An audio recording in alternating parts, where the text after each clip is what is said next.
You know that feeling? Right after the holidays?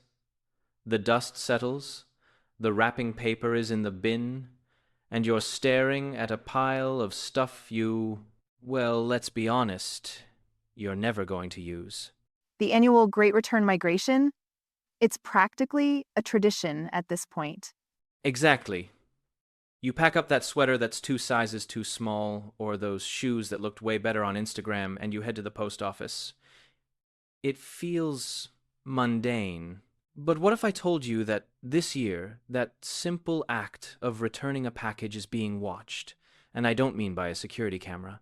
Right? It's being watched by something much smarter, much faster, and frankly, a little more judgmental than a store clerk. It sounds like sci-fi, but it's happening right now.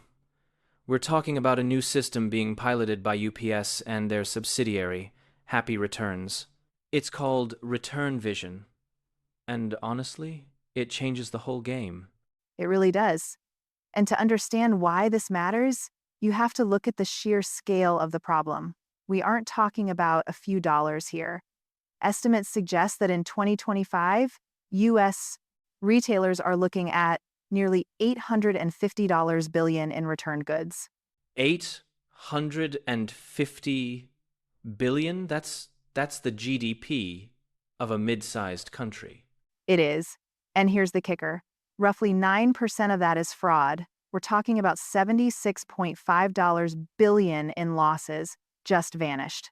So, retailers are desperate. They need a way to stop the bleeding without making life miserable for honest customers. Enter Return Vision. Okay, so paint the picture for me. I've bought a shirt from, say, Everlane or Under Armour, because those are some of the brands testing this, right? Exactly. So I go online to start the return. What happens? Well, imagine an invisible bouncer standing at the digital door. From the second you initiate that return, this AI is running a background check on the transaction. It's analyzing your behavior. How often do you return things? Do you have a history of wardrobing, buying a dress for a party, wearing it once, and sending it back? Ah, the classic wear and return. I feel like everyone knows someone who does that. Right. But now the machine knows too. It's looking for patterns that match known fraud signals. But it gets more specific than just your history. It actually looks at the item itself. How? It's digital. Photos.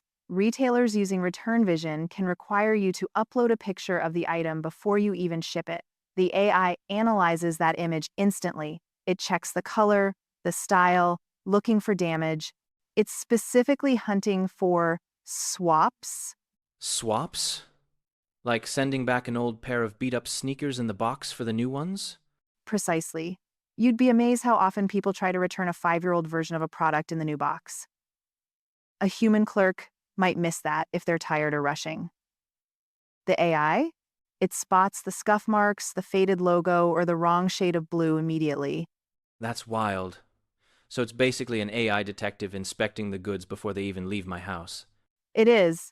And if it sees something suspicious, like the photo doesn't match the product description, or your return history looks sketchy, it flags you. It routes the case to a human auditor. So there is still a human in the loop? For now, yes, the AI flags the high-risk cases. A human can then say, hold on, deny this refund, or request more info. But if you're a normal, honest shopper, you'll probably never know it's there. That's the double-edged sword, isn't it? For the honest person, it's seamless. But it does make me wonder, are we seeing the end of the no questions asked return policy? I think we are. That era is sunsetting, retailers can't afford it, but there's a deeper layer here, and it's about the ethics of algorithmic judgment. I was just thinking that. What if the AI gets it wrong? That's the big question. What if you're an honest customer, but you just happen to return a lot of things because you're unsure of your size? Or what if the lighting in your photo is bad and the AI thinks your brand new shirt looks old? Suddenly, you're flagged as high risk. You're in the penalty box, and you don't even know why. It feels a bit like guilty until proven innocent. doesn't it? A little bit. And think about the bias potential.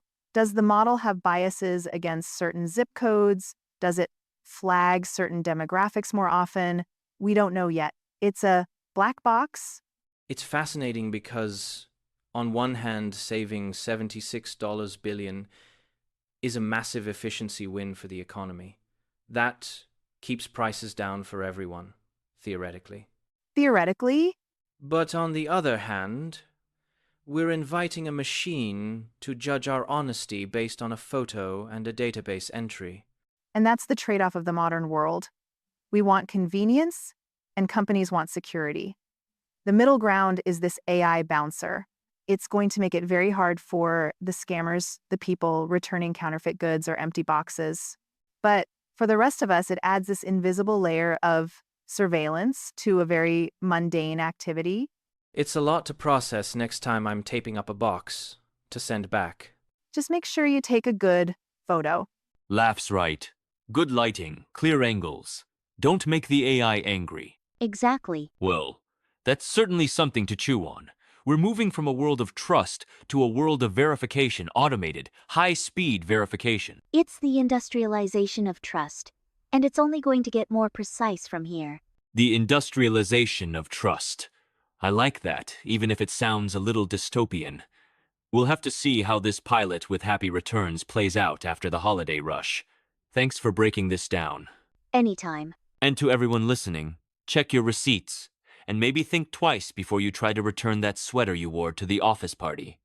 The machine is watching. We'll catch you next time.